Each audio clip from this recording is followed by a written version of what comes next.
I'm Diane Derby. We were first to tell you about Air Force Sergeant Leroy Abbott's funeral last night after the Pikes Peak National Cemetery reached out to me concerned no one would be there to honor him. But today, our community definitely showed up. I saw veterans, first responders, and so many people who wanted to show their support. But the attention was on two of his friends. I tracked down Robert and Chesna Hume yesterday after an extensive search to find anyone who knew him. When I told them about the funeral today, they got into their pickup truck and drove hundreds of miles from southwest Kansas to be there for him today. It's the familiar melody played at military funerals. A solemn 24 notes honoring the sacrifices of our nation's most faithful servants. But on this day, the more than 100 people there did not know the 79-year-old unclaimed veteran they showed up to support at the Pikes Peak National Cemetery in Colorado Springs. We're here to honor Air Force Sergeant Abbott, who served during the Vietnam War. But the two people seated in the front row did.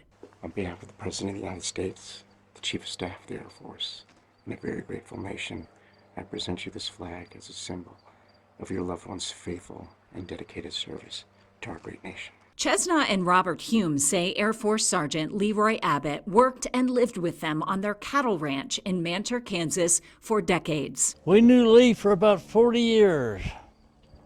He was a good hand, very patriotic. He's an old-fashioned cowboy. Came here to work for us from an employment agency in Denver, H&R Employment. And then when he arrived, I asked him what he wanted to do, and he said he wanted to take care of cattle if he could.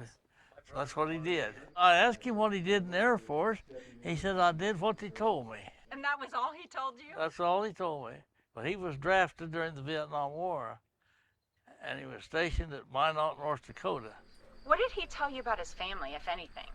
We don't know much about his family. He never communicated.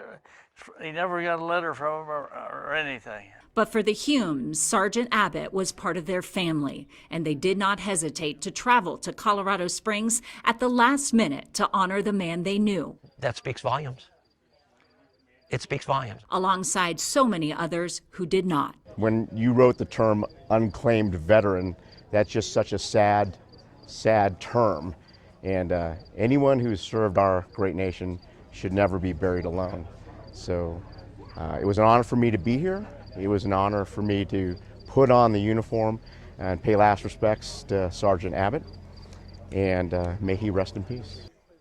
There is so much tradition and honor in a ceremony like the one for Sergeant Abbott today. Vietnam veteran Jack Wilner talked to me about the ceremonial urn used for unclaimed veteran funerals at the cemetery. The handle of the lid is a bronze leaf. It's replicated from a leaf collected at Arlington National Cemetery. 10 of the 14 capped cavities in the base of the urn contain sand or soil from battlefield locations where veterans served, like Pearl Harbor in Hawaii, Omaha Beach in Normandy, and Vietnam. Just another way the staff at the Pikes Peak National Cemetery makes sure our veterans are honored well. As for Sergeant Abbott's friends, the Humes, they told me they called him once a week, and when they couldn't get through to him, they got worried. Eventually, they connected with the senior community center where he lived and found out he passed away on July 29th. I eventually linked up with that senior center staff who told me about his friends and helped connect me with them. As you heard, they were certainly glad to be there today.